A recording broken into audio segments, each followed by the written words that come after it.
আজকের সভায় সমাগত সুধী নাগরিকবৃন্দ, এই অঞ্চলের আমার শ্রদ্ধাভাজন অভিভাবকেরা, মা ও বোনেরা, বন্ধুরা, ভাইয়েরা, নির্বাচনী প্রচার অভিযানের শেষ লগ্নে প্রায় আমরা এসে পৌঁছচ্ছি। আগামীকাল পশ্চিমবাংলার 152টা সিটে নির্বাচন এবং বাকিটা আগামী 29 তারিখ। আমরা 29 তারিখে ভোট দেব। আজকের এই সভা 22শে এপ্রিল এমন একটা দিনে অনুষ্ঠিত হচ্ছে যে আজকে মহামতি লেনিনের 157তম জন্মদিবস। সারা বিশ্বের শোষিত মানুষের মুক্তির পথ দেখানোর অন্যতম নায়ক এবং শোষণহীন সমাজ ব্যবস্থা গড়ে তোলবার সফল রূপকার কমরেড লেনিনের 157তম জন্মদিবসে তার প্রতি শ্রদ্ধা জ্ঞাপন করে আজকের দিনে দাঁড়িয়ে পুঁজিবাদের হাত ধরে দক্ষিণপন্থী শক্তি এবং নয়া ফ্যাসিবাদী শক্তি যেভাবে আজকের বারবারন্ত তাদের বিরুদ্ধে লড়াই, সেই লড়াইয়ের সময় আজকের দিনে দাঁড়িয়েও কমরেড লেনিন আমাদের কাছে অত্যন্ত প্রাসঙ্গিক। আমরা এই নির্বাচনে লড়াই করছি মূলত দুটো শক্তির বিরুদ্ধে। আপনারা জানেন যে একদিক দিয়ে দিল্লিতে নয়া ফ্যাসিবাদী শক্তি আর আমাদের রাজ্যে উগ্র দক্ষিণপন্থী শক্তি, এই দুইয়ের বিরুদ্ধে আমাদের লড়াই। এই দুইকে নির্মূল করেই আমাদের তৃতীয় শক্তির উত্থান পশ্চিমবাংলায় ঘটাতে হবে এবং আমরা পশ্চিমবাংলায় যে নতুন বাংলা গড়বার শপথ নিয়েছি, সেই বাংলা গড়বার জন্যে এই দুই শক্তিকে নির্মূল করা আমাদের কাছে অত্যন্ত জরুরি। কেন জরুরি, কি বিষয়, পরের বক্তারা বিস্তারিত আপনাদের কাছে বলবেন। আমি শুধু স্থানীয় সমস্যা একটু দু একটি কথা আপনাদের বলতে চাই। আমাদের এক কমরেড, খুবই আস্থাভাজন আমাদের কমরেড, একটা সোশ্যাল মিডিয়ায় একটা পোস্ট করেছে। আমি দেখলাম যে অত্যন্ত বাস্তব একটা কথা, যে আজকে আপনি এই রাজপুর, সোনারপুর বা আমাদের এই বোড়াল, লস্করপুর, এইসব অঞ্চল যেখানেই যান না কেন, আপনি দেখবেন যুদ্ধকালীন তৎপরতার সঙ্গে কিভাবে কাজ হচ্ছে এবং এই যুদ্ধকালীন তৎপরতা মনে হচ্ছে ইসরায়েল বা ইরান কোনো একটা যুদ্ধবিধ্বস্ত দেশ, তাকে পুনর্গঠন করবার জন্যে আজকে উঠে পড়ে লেগেছে এখানকার শাসক গোষ্ঠী। বিগত 5 বৎসর ধরে এই কাজ করবার সময় পায়নি। মানুষের কাছে প্রতিশ্রুতিবদ্ধ এই সরকার। এই সরকার কারো ব্যক্তিগত টাকায় চলে না, মানুষের টাকায় চলে। আমরা যে রাস্তার পাশে বসে আজকে মিটিং করছি, মহামায়াতলা থেকে নতুনহাট পর্যন্ত রাস্তার বিগত 2024 সালের নির্বাচনের আগে 6.5 কোটি টাকা ব্যয়ে এই রাস্তার নির্মাণ এবং সেখানে বর্তমান বিদায়ী বিধায়ক যাই বলেন, তার ছবি দিয়ে ফলক উন্মোচিত হয়েছে, নারকেল ফাটিয়ে রাস্তার উদ্বোধন করা হয়েছিল। 6.5 কোটি টাকার রাস্তা বাড়তে বাড়তে 8 কোটির ওপরে তার খরচ দাঁড়িয়েছে। সেই 8 কোটি টাকা সরকারের পক্ষ থেকে পেমেন্ট করা হয়ে গিয়েছে। সেই 8 কোটি টাকার থেকে যা কাটমানি নেওয়া হয়ে গিয়েছে, 2 বছর যেতে না যেতে সেই রাস্তা ভেঙে চৌচির। আজকে এন্টায়ার মহামায়াতলা থেকে নতুনহাট পর্যন্ত যান, কি অবস্থা রাস্তার।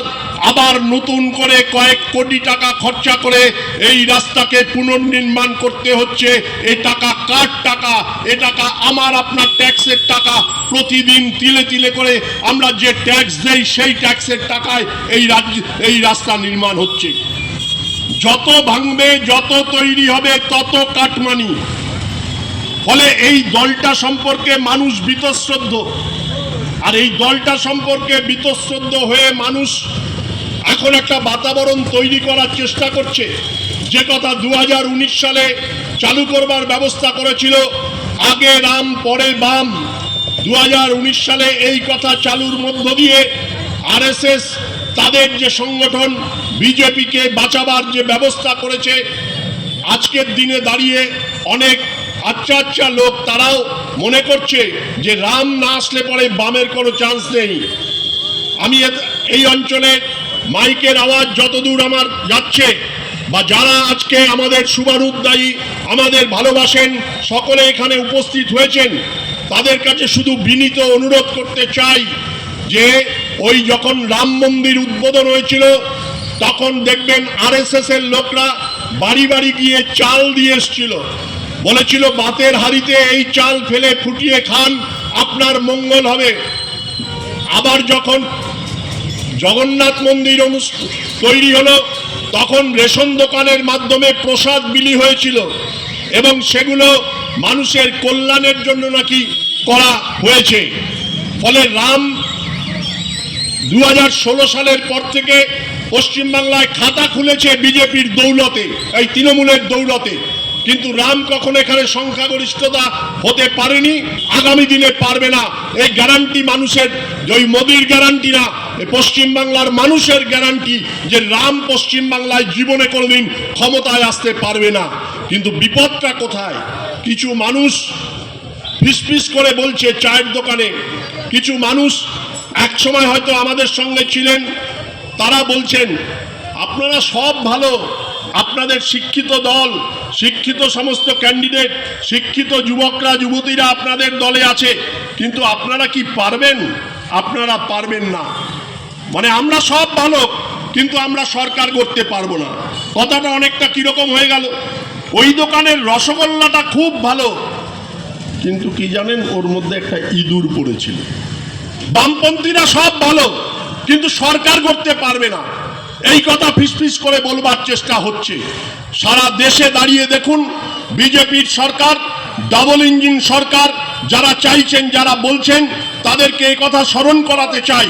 অতি সম্প্রতি উড়িষ্যাতে ডাবল ইঞ্জিন সরকার, আমাদের পাশে আসামে ডাবল ইঞ্জিন সরকার, 2018-তে ত্রিপুরায় ডাবল ইঞ্জিন সরকার।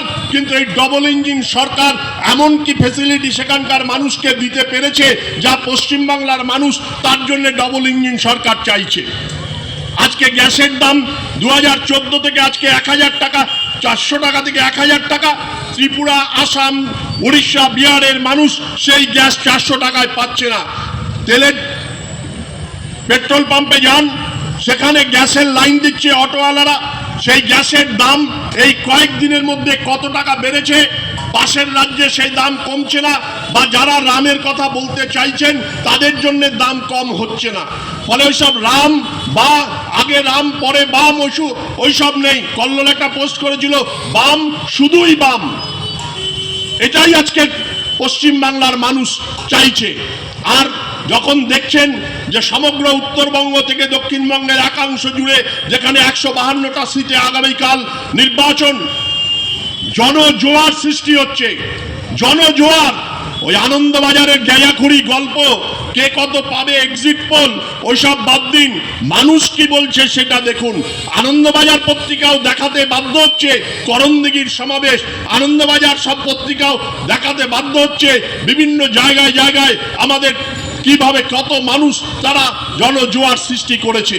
ফলে আপনাদের কাছে অত্যন্ত বিনীত আবেদন, এখানকার রাজ্যের সরকারটা চোর জোচ্চোর দালালে ভরে গিয়েছে, আজকে মানুষের সর্বনাশ করেছে। আজকে দালাল রাজ ছাড়া এখানে কিছু বোঝে না। মূল্য বৃদ্ধি থেকে আরম্ভ করে নারী নির্যাতন থেকে আরম্ভ করে এখানকার মানুষের নিত্য সঙ্গী আজকে হয়ে দাঁড়িয়েছে। এর থেকে পরিত্রাণ পেতে গেলে যোগী আদিত্যনাথের উত্তরপ্রদেশের মডেল হবে না, এর থেকে পরিত্রাণ পেতে গেলে ত্রিপুরার মডেল হবে না, এর থেকে পরিত্রাণ পেতে গেলে ওড়িশার মডেল হবে না, এর থেকে পরিত্রাণ পেতে গেলে কেরালার মডেল চাই। যে কেরালা আজকে মানুষের রুটি রোজগারের প্রশ্নে আজকে তারা মানুষের পাশে আছে। আজকে ন্যূনতম মজুরি যেখানে 700 টাকা নির্ধারিত হয়েছে, যেখানে গ্র্যাজুয়েশন পর্যন্ত ছেলে মেয়েদের ফ্রি করবার ব্যবস্থা হয়েছে, আমরা সেই মডেল চাই, আমরা সেই রাজ্য চাই, আমরা সেই বাংলা গড়তে চাই।